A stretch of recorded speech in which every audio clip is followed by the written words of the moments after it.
Hello everyone, this is Rick and thanks so much for joining. This is the 12th Excel 2007 tutorial, and tonight I'm going to touch on some common formulas and functions used in Excel that will hopefully be real beneficial to you. So to start off with, I made a list of common operators here that would be typically used in standard formulas and functions that you'll be working with. So some of them are pretty basic, right? Plus, minus for the hyphen for subtraction, the asterisk symbol for multiplication, the forward slash for division. When you get down here, they become a little bit more advanced, like if we're using exponentiation. For example, instead of typing 2 times 2 times 2 times 2 times 2, instead of doing 2 to the 5th like this, we can just say equals 2. And then we can use that symbol, which is the shift 6, and then put in 5. So, you know, if we need to change that to 2 to the 10th, it's real easy to modify. Okay, and makes easier to avoid mistakes and errors. Concatenation is another nice feature you can use in formulas. So if I had a 5 and a 2 here and I wanted to combine them together, I could concatenate those two by saying equals C6 ampersand, or concatenate D6, and you see what it does. It puts 5 and 2 together. It doesn't add them, just combines them together. So a really common thing here would be if you have names, for example John Smith, and imagine a long list of hundreds or thousands of names, but you want to merge them together or concatenate them. You could do that. You could say equals C6 ampersand D6, and you see it combine them together.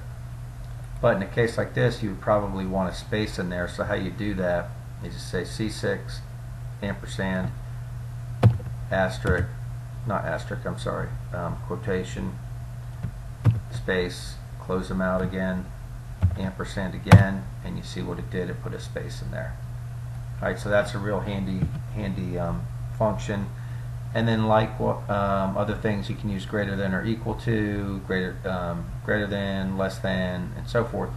So just to show you what this does, if I put a 5 here and a 2 here, and then I use a formula here, I say equals 2, I'm sorry, D10, which is the value of 2, and I would say greater than or equal to C10, which is the value of 5. Hit return, it's going to tell you false. Okay, so it validates true or false for you. If I change it to 5, it's going to be true. If I change it to 7, it'll be true, and of course if I change it to 4, it'll be false. Okay, these other ones are self-explanatory, and as you move forward in Excel, you'll start to use these more and more. So a couple other things I want to show you is a really nice feature is you can actually do if statements to customize your formulas and apply them appropriately. So a perfect example here is I've created a really small spreadsheet here where I have 5 salespeople, their quarterly sales, and the total sales. What we're going to say here is we're going to put an if statement in and say if the total sales are below $75,000, they're going to get a 5% commission. If the sales are above $5,000, they're going to, I'm sorry, if the sales are above $75,000, they're going to get an 8% commission.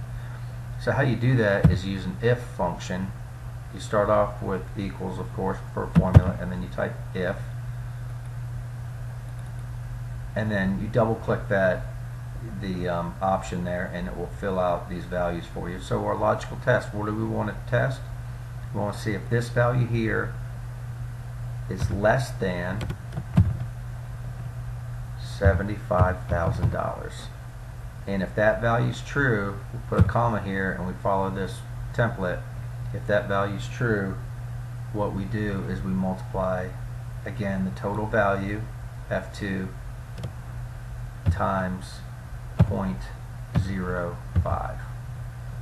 Okay, comma, and what do we do if it's false? We take that total value and we multiply it times 0.08, or 8%. And we close the formula, and you see what it did. It gave us 8% of 75,500 because the value, the condition is false, so therefore it runs this formula. And I'm going to copy this formula down. Again, to copy the formula down, go ahead and highlight the cell, let go of the mouse, drag the mouse over to this corner here. It doesn't show on the screen recorder, but when you get a crosshash on the mouse, click the left mouse button, hold it down, and drag it down and let go, and you see now it's checking F3, F4, and so forth. So you see the commissions are much lower when they don't reach the $75,000 level.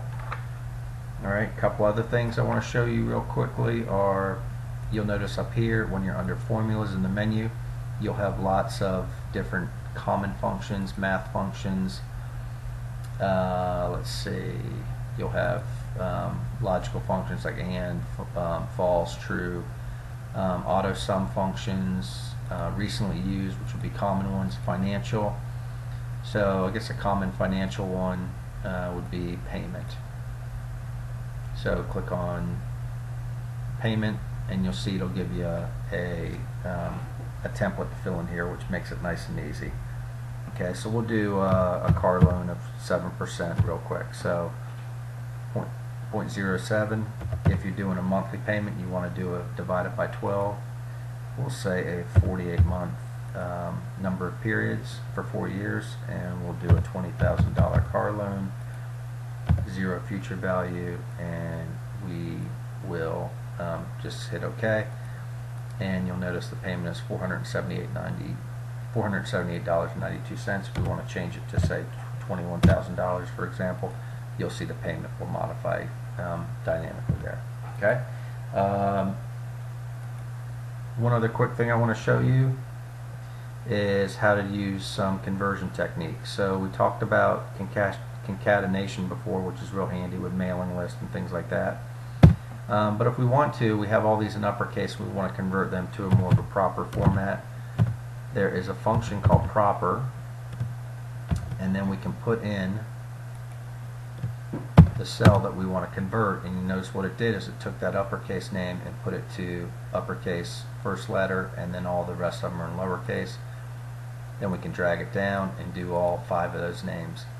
Likewise, if these were not names and we want to convert them all to lowercase, we could do the same thing by changing proper to lower. Okay, you notice they're all in lowercase. Again, copy that down, you see what it did. And finally, we want to convert it back to uppercase, so I just changed it to upper, and I drag that down. Okay, that's all I wanted to show you for tonight. What I'm going to do is do another Excel tutorial, and I'm going to do more advanced functions and formulas. So anyways, thanks for joining, and please don't forget to subscribe. Thank you.